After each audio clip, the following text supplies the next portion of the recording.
It was a rainy Tuesday in the quiet town of Sunnyvale. The kind of day where puddles take over sidewalks and everyone forgets their umbrella. Inside the Sunnyvale library, everything was peaceful. Miss Lily, the librarian, was sorting books by color just because it made her happy. The kids were quietly drawing dinosaurs in the reading corner. Mr. Joe was once again snoring behind the large History of Cheese book. Then, the library door flew open.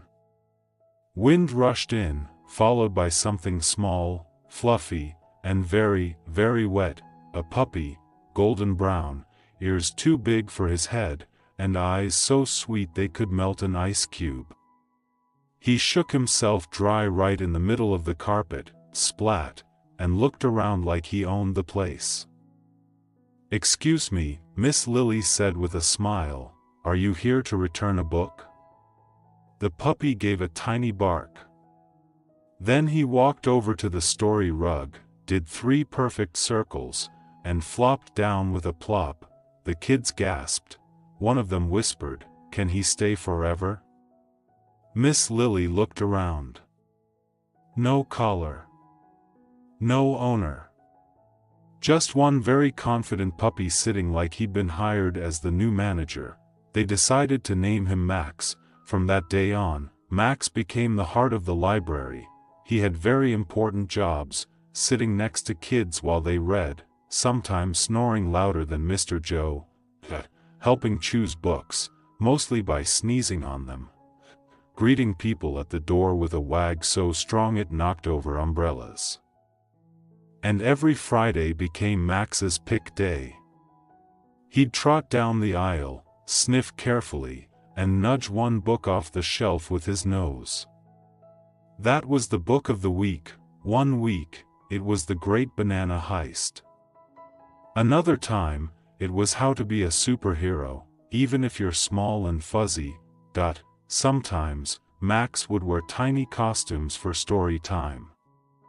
A red cape for Superhero Day. A wizard hat that kept falling over his eyes. And once, a pair of glasses, which made him look very serious, like a professor who barked in Latin. People who never came to the library before started visiting. Grumpy Mr. Wilson laughed for the first time in 10 years when Max tried to sit in his lap, even though Max was very much not a lap-sized dog. One shy little girl named Emma used to be too nervous to read out loud, until Max sat beside her, wagging his tail with every word she read.